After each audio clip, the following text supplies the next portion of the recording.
नमस्कार दोस्तों। आज आपके सामने Patanjali daily message book part 1 के नए अध्याय के साथ उपस्थित हूँ। आइए दोस्तों, पहले इंग्लिश के वर्ड को ध्यान से सुनते हैं, फिर हिंदी के अर्थ आपके साथ शेयर करूँ।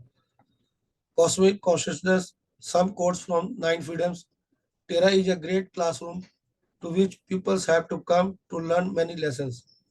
They pass from grade to grade through countless initiations, through countless apparent deaths.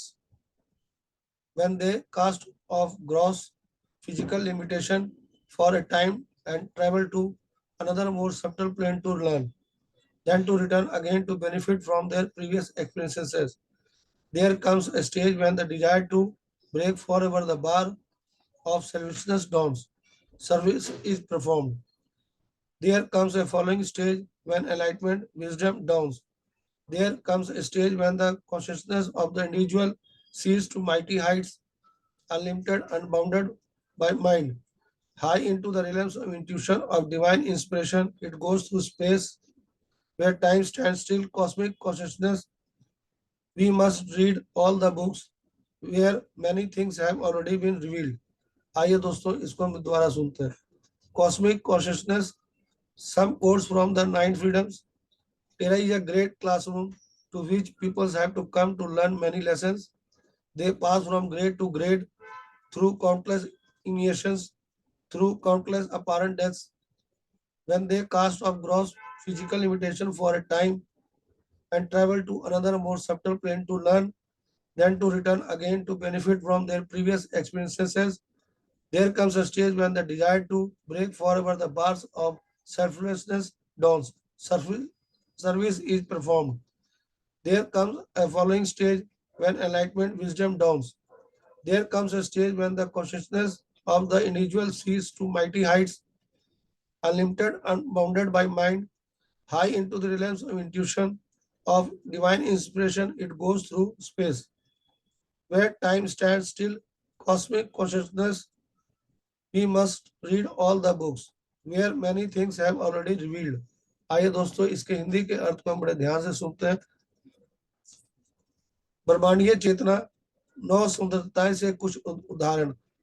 जो नाइन फ्रीडम्स बुक है उसमें से कुछ पत्री सर ने उदाहरण के रूप में हमें बता रहे हैं।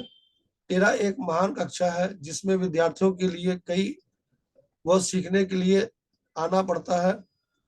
वे अनगिनत दीक्षाओं के माध्यम से एक ग्रेड से दूसरे ग्रेड में गुजरते हैं।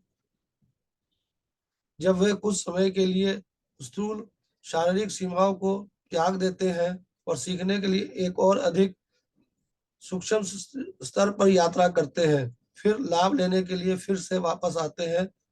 उनके पिछले अनुभव एक ऐसी अवस्था आती है जब स्वार्थ की जंजीरों को हमेशा के लिए तोड़ने की इच्छा जागती है, सेवा का कार्य किया जाता है। वहां एक निम्न चरण आता है जब ज्ञानोदय बुद्धि नाचती है, आनंद में कूदती है।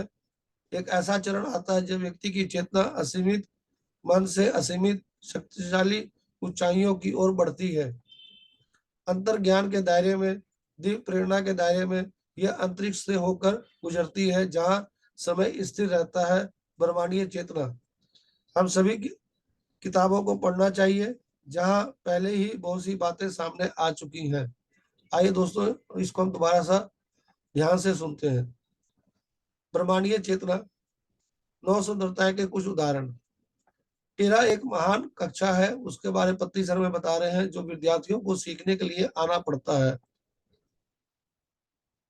वे अनगिनत दीक्षाओं के माध्यम से एक ग्रेड से दूसरे ग्रेड की तरफ बढ़ते हैं, पर उस तरह से गुजरते हैं, ग्रेड से दूसरे ग्रेड से गुजरते हैं। जब वह कुछ समय के लिए स्थूल शारीरिक सीमाओं को त्याग देते हैं, स्थूल शरीर को छोड़ देते हैं और सीखने के लिए एक और अधिक सूक्ष्म स्तर पर यात्रा करते हैं, फिर लाभ लेने के लिए फिर से वापस आते हैं। और उनके पिछले अनुभव के बारे में यहाँ बता रहे हैं। एक ऐसी अवस्था आती है जब स्वार्थ की जंजीरों को हमेशा के लिए तोड़ने की इच्छा जागृत होती है, तब सेवा का कार्य का अनुभव होता है, सेवा का कार्य किया जाता है। वहां एक निम्न चरण आता है, वहां पे एक निम्न चरण आता है, बता रहे हैं। ज्ञानोदय बुद्धि नाचती है और आनंद में कूदती है, मतलब ज्ञानोदय का अनुभव होता है। एक ऐसा चरण आता है जब व्यक्ति की चेतना असीमित मन की से असीमित शक्तिशाली ऊंचाइयों की ओर बढ़ता है। अंतर ज्ञान के दायरे में, दीप प्रेरणा के दायरे में वो अंतरिक्ष से होकर गुजरती है, जहां समय स्थिर रहता है। ब्रह्मांडीय चेतना के बारे में यहाँ पर हमें बता रहे हैं पत्री सर। हमें सभी पुस्तकों को पढ़ना चाहिए। यहाँ पत्री सर हमें बता रहे हैं कि स्वाध्याय करना चाहिए, हर एक मास्टर की पुस्तकों में पढ़ना चाहिए, जहाँ पहले ही बहुत सी बातों सामने आ चुकी हैं, बहुत सी बातें हम सुन चुके हैं, समझ चुके हैं। और अगर आपको इस पुस्तक के माध्यम से अधिक जानकारी चाहिए तो आप इस पुस्तक को जरूर पढ़ें। यह पुस्तक बहुत ही अद्भुत है। पत्ती सर सभी मास्टर को बोलते थे ये पुस्तक को पढ़ने के लिए, तो आप इस पुस्तक को पढ़कर इसका लाभ उठाएं और इससे पढ़ने से आपके अंदर के कई सवालों का जवाब खुद मिल जाएंगे। मेरे प्यारे दोस्तों, धन्यवाद, थैंक यू। अगर आपको ये वीडियो अच्छा लगा हो तो दोस्तों रिश्तेदारों से शेयर करें। धन्यवाद।